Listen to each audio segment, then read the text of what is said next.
الحمد للہ رب العالمین والصلاة والسلام علی رسولہ محمد وآلہ وصحبہ اجمعین اشہد ان لا الہ الا اللہ وحدہ لا شریک لہ واشہد ان محمدا عبدہ ورسولہ اما بعد۔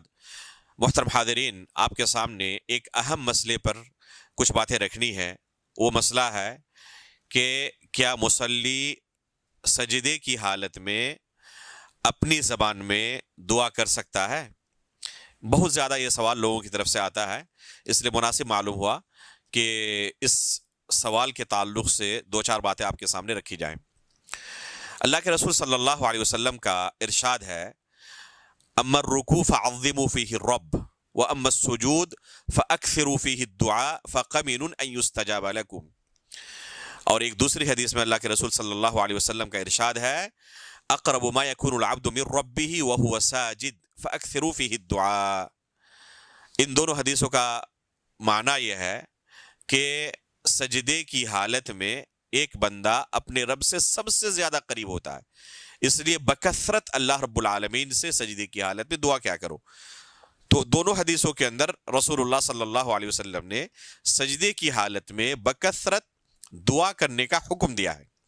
اس لیے ایک مسلمان کو چاہیے کہ سجدے کی حالت میں بکثرت دعا کا اہتمام کرے۔ یہ دعا کی قبولیت کے اوقات میں سے ہے، جگہوں میں سے ہے۔ دعا کی قبولیت کے بعد اوقات یا بعض جگہیں حدیث کے اندر بیان کی گئی ہیں، ایک انسان کو ان اوقات اور ان جگہوں کا اہتمام کرنا چاہیے۔ ان میں سے ایک سجدے کی حالت ہے۔ سلف صالحین بکثرت اس کا اہتمام کیا کرتے تھے۔ امام ابن بطال المالکی رحمہ اللہ نے صحیح بخاری کی جو شرح لکھی ہے، جو کہ صحیح بخاری کی سب سے قدیم شروحات میں شمار کی جاتی ہے اور بہت نفیس اور بہت عمدہ شرح ہے یہ، حافظ ابن حجر رحمہ اللہ نے فتح الباری کے اندر اس شرح سے کافی استفادہ کیا ہے اور اس شرح کے کافی عبارتوں کو وہ اپنی شرح کے اندر نقل کرتے ہیں۔ تو امام ابن بطال المالکی رحمہ اللہ نے سلف صالحین کی ایک جماعت کا عمل بیان کیا ہے کہ وہ سجدے کی حالت میں جا کر بکثرت اللہ رب العالمین سے دعائیں کیا کرتے تھے، اور یہ دعائیں شرط نہیں ہے کہ معثورہ ہو۔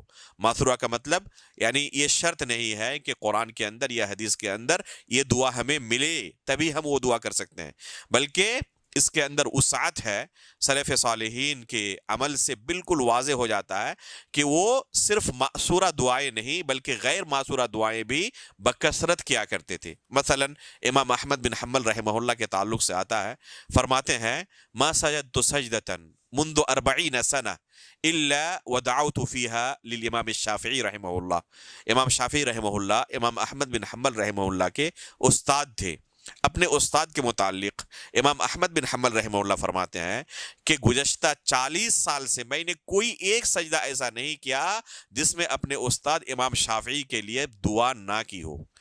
اب واضح ہے کہ یہ جو دعا امام شافعی کا نام لے کر امام احمد بن حنبل رحمہ اللہ کیا کرتے تھے، یہ کوئی معصورہ دعا نہیں ہے، وہ اپنی طرف سے اپنے استاد کے لیے دعا کرتے تھے۔ اسی طرح سلف صالحین کی ایک جماعت سے منقول ہے کہ وہ نماز میں اپنی حاجت اور ضرورت کے حساب سے اللہ رب العالمین سے فریاد کیا کرتے تھے، دعا کیا کرتے تھے۔ اب سوال آتا ہے، یہ تو پتہ چل گیا کہ غیر معصورہ دعائیں بھی کر سکتے ہیں۔ سوال آتا ہے کہ کیا اسے عربی زبان کے اندر ہی کرنا شرط ہے یا غیر عربی زبان میں بھی کر سکتے ہیں؟ جس کی جو زبان ہے، کسی کی اردو زبان ہے، کسی کی بنگالی ہے، کسی کی اور کوئی دوسری زبان ہے، فارسی ہے یا ہausa ہے یا انگلش ہے یا کوئی دوسری زبان ہے، تو اپنی زبان میں وہ کر سکتا ہے یا نہیں کر سکتا۔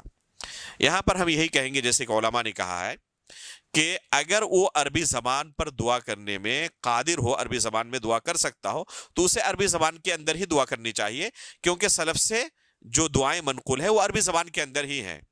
لیکن یہ کہنا کہ صرف عربی زبان کے اندر ہی دعا کر سکتا ہے، یہ شرط ہے، تو اس شرط کی ہمیں اولاً کوئی دلیل نہیں ملتی۔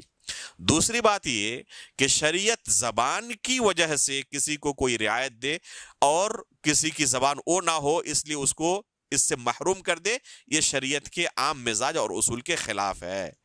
اس لیے یہ حکم پوری دنیا کے لوگوں کے لیے ہے، یہ صرف عربی زبان جاننے اور بولنے والوں کے لیے خاص فضیلت نہیں ہے اور ان کے لیے خاص رخصت نہیں ہے، بلکہ یہ فضیلت پوری دنیا کے مسلمانوں کے لیے ہے۔ اور شریعت کا یہ عام اصول ہے کہ شریعت کسی خاص خطے، علاقے اور زبان والوں کے لیے خاص نہیں ہے، بلکہ اللہ کی شریعت پوری دنیا والوں کے لیے ہے. اللہ کے رسول صلی اللہ علیہ وسلم پوری دنیا کے لیے رسول بنا کر بھیجے گئے تھے.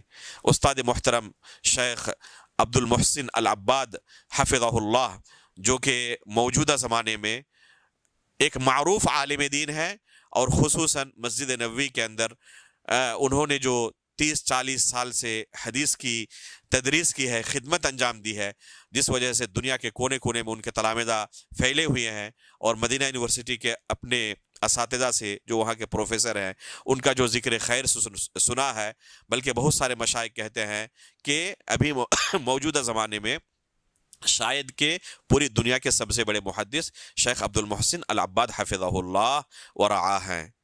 شیخ عبد المحسن العباد حفظہ اللہ کے درس میں مسجد نبوی کے اندر ایک بار نہیں کئی بار میں نے خود اپنے کانوں سے اس سوال کے جواب میں سنا کہ اپنی زبان میں بھی ایک انسان سجدے کی حالت میں دعا کر سکتا ہے.